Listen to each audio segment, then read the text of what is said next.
July 18, 1946, Greenwood, South Carolina, 12:47 p.m. Margaret Johnson was 72 years old. She had lived in Greenwood her entire life. She had raised 6 children. She had survived poverty, racism, and decades of Jim Crow laws that treated her like she wasn't even human. But on this Thursday afternoon, Margaret Johnson would not survive. Because at 12:47 p.m., in front of 200 witnesses, in broad daylight, in the center of town, Margaret Johnson was lynched. And nobody stopped it. Nobody called for help. Nobody intervened. The police watched. The mayor watched. The entire town watched as an elderly black woman was murdered in public. And when it was over, they went back to their lives like nothing had happened. But they made one fatal mistake. Margaret Johnson had a grandson who had left Greenwood 25 years ago and built an empire in Harlem. A grandson who controlled more power, money, and connections than anyone in South Carolina could imagine. His name was Bumpy Johnson, and when he heard what happened to his grandmother, he didn't cry, he didn't rage, he didn't make threats. He made a phone call, and 48 hours later, Greenwood, South Carolina went silent, permanently. This is that story. This is the documented account of what happened when Jim Crow South crossed the wrong man. This is the untold legend of how Bumpy Johnson brought northern black power to a southern town that thought it was untouchable. And this is why, to this day, people in Greenwood don't talk about what happened in July 1946. Because some stories are too terrifying to repeat. 1921. Greenwood, South Carolina. Margaret Johnson was 47 years old when her grandson left town. His real name was Ellsworth Raymond Johnson, but everyone called him Bumpy because of a bump on the back of his head from a childhood fight. Bumpy was 15 years old, and he was angry. Angry at the racism, angry at the poverty, angry at watching his family treated like they were less than human. "I can't stay here, Grandma," he told Margaret one night. "If I stay, I'm going to end up dead or in prison." Margaret looked at her grandson. She saw the rage in his eyes, the intelligence, the potential. "Then go," she said. "Go north. Go to New York. Make something of yourself. But Bumpy, promise me something." "What?" "Don't become what they say we are. Don't become a monster just because they treat you like one. You're better than that." Bumpy nodded. "I promise, Grandma." He left Greenwood the next morning, took a bus to New York City, and never looked back. 25 years later, Bumpy Johnson was one of the most powerful men in Harlem. He controlled numbers, rackets, gambling operations, and protection services. He had connections to the Italian mafia, the police department, and city politicians. He was respected, feared, untouchable. But he never forgot Greenwood, and he never forgot his grandmother. He sent her money every month, $50, sometimes $100, enough to keep her comfortable, enough to show, he remembered. Margaret never asked for more. She lived in the same small house, went to the same church, kept to herself. She was 72 years old, a quiet old woman in a small southern town. Nobody thought she was dangerous. Nobody thought she was important, but she was Bumpy Johnson's grandmother. And that made her the most dangerous woman in Greenwood, even if nobody knew it yet. July 18, 1946, 11:30 a.m.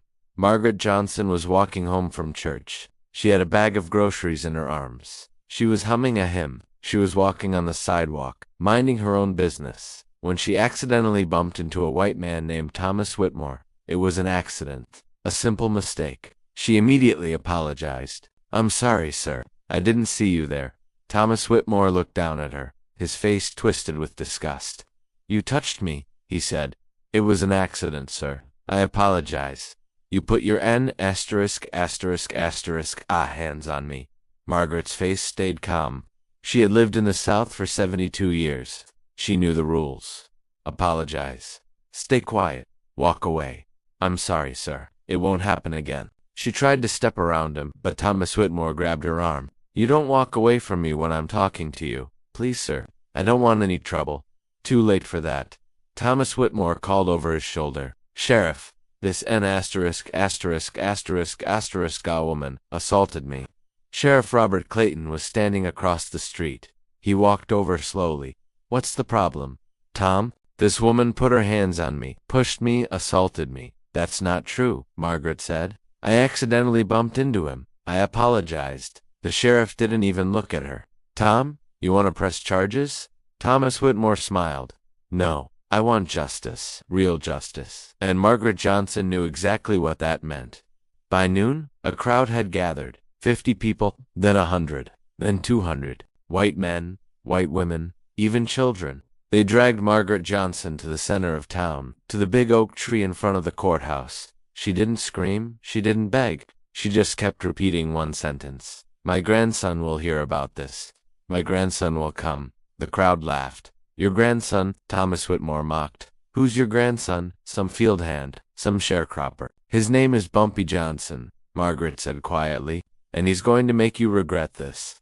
Nobody in that crowd had ever heard of Bumpy Johnson. Nobody in Greenwood knew who he was.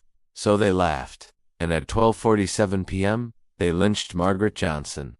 The sheriff watched, the mayor watched, 200 citizens watched, and when it was over, they cut her down, threw her body in an unmarked grave, and went back to their lives. Case closed. No investigation, no arrests, no consequences, just another black person murdered in the Jim Crow South. But that night, someone made a phone call to New York City, a church deacon who had witnessed the lynching, a man who knew Margaret, a man who knew she had family up north. He didn't know exactly who Bumpy Johnson was, but he knew Margaret had been telling the truth. She did have a grandson in Harlem, and he needed to know what happened. The phone call lasted 3 minutes, and when it ended, Bumpy Johnson sat in complete silence for 10 minutes. Then he stood up, put on his coat, and made a phone call of his own. July 18, 1946, 11 p.m., Harlem, New York. Bumpy Johnson called a meeting, not at a pool hall, not at a restaurant. At his home, he invited 6 men, 6 of the most powerful, connected, and dangerous men in Harlem. Eddie the Fixer Morrison, a man who could make people disappear. Marcus the Banker Williams, a man who controlled money flows across 3 states. Charles Quick Thompson, a man who had connections to every black community in the South. Raymond Little Ray Jackson, a man who specialized in persuasion. Samuel Big Sam Porter, a former soldier who still had military contacts. And Frankie the Shadow Brown, a man who could get in and out of anywhere without being seen. When they arrived, Bumpy was sitting at his dining room table. His face was expressionless, but his eyes were red. Gentlemen, he said quietly, thank you for coming. I called you here because I need your help. 48 hours ago, my grandmother was lynched in Greenwood, South Carolina. She was 72 years old. She was murdered in broad daylight, in front of 200 witnesses, and nobody did anything. The room was silent. The sheriff watched. Bumpy continued. The mayor watched. The entire town watched. And when it was over, they buried her in an unmarked grave like she was garbage. Eddie leaned forward. Boss, what do you need? I need names, Bumpy said. I need to know everyone who was involved, everyone who watched, everyone who laughed. And I need to know where they live, where they work, and what they care about. And then, Marcus asked. And then, Bumpy said slowly, I'm going to teach Greenwood, South Carolina, a lesson they will never forget. I'm not going to kill anyone. I'm not going to burn down the town. I'm going to do something worse. What's that? Charles asked. I'm going to make them afraid, Bumpy said. I'm going to show them that black people aren't powerless. That we have money, we have connections, we have power. And if they murder one of us, there will be consequences. How do we do that? Samuel asked. Bumpy pulled out a notebook, opened it. Inside were dozens of names, addresses, and notes. I've been making calls for the past 12 hours. Bumpy said. I've talked to every contact I have in the South, every church leader, every business owner, every person who owes me a favor, and I've put together a list. He slid the notebook across the table. Thomas Whitmore, the man who accused my grandmother. He owns a general store on Main Street. His son works at the bank. His wife is on the town council. Sheriff Robert Clayton. He watched the lynching and did nothing. He has a brother who runs a lumber mill. He has a daughter who just got engaged. Mayor Harold Mitchell. He was there. He could have stopped it. He didn't. He's running for re-election next year. Bumpy looked up. These 3 men are responsible. And in the next 48 hours, I'm going to make them understand that they made a mistake. Not by hurting them, but by showing them that they are not untouchable. Eddie smiled. I like where this is going. Good, Bumpy said, because we start tomorrow morning. And by Sunday, Greenwood is going to be a very different town. July 19th, 1946. 8 a.m., Greenwood, South Carolina. Thomas Whitmore opened his general store like he did every morning, turned on the lights, unlocked the register, prepared for customers. At 8:15 a.m., his first customer walked in, a well-dressed black man in a suit. Expensive shoes, confident. Thomas frowned. Black people didn't usually shop in a store, and they certainly didn't dress like that. "Can I help you?" Thomas asked coldly. The man smiled. "Yes, I'd like to buy your store." Thomas blinked. "What? Your store?" the man repeated. "I'd like to purchase it. I'm prepared to offer you $10,000 cash today." "This store isn't for sale. Everything's for sale, Mr. Whitmore, for the right price. I don't care what price you're offering. I'm not selling, especially not to a black man," the man finished. "I understand, but here's the thing, Mr. Whitmore. I'm not just any black man. I represent interests in New York, very powerful interests, and those interests have decided that your store would be a good investment." Thomas's face turned red. "Get out of my store, now." The man didn't move. "You should also know," the man continued calmly, "that your supplier in Charleston, the one who provides all your goods, he's decided to stop doing business with you, effective immediately, and the bank that holds your mortgage, they're calling in your loan. You have 30 days to pay in full. That's about $8,000, if I'm not mistaken." Thomas's face went pale. "What? What are you talking about?" "I'm talking about consequences, Mr. Whitmore. You see, a few days ago, you accused an innocent woman of assault, and because of your lie, she was murdered. And now, the people who loved her are making sure you understand that actions have consequences." Who are you?" The man smiled. "My name is Eddie Morrison, and I work for Bumpy Johnson, Margaret Johnson's grandson." Thomas's legs nearly gave out. "Bumpy Johnson, that's right. Now, you have two options. Option 1, you sell me this store for $10,000. You take the money and leave Greenwood. Start over somewhere else. Option 2, you refuse. And by next week, you'll lose this store anyway, but you won't get a dime. You'll lose your home, your reputation, everything. This is extortion." "No," Eddie said calmly.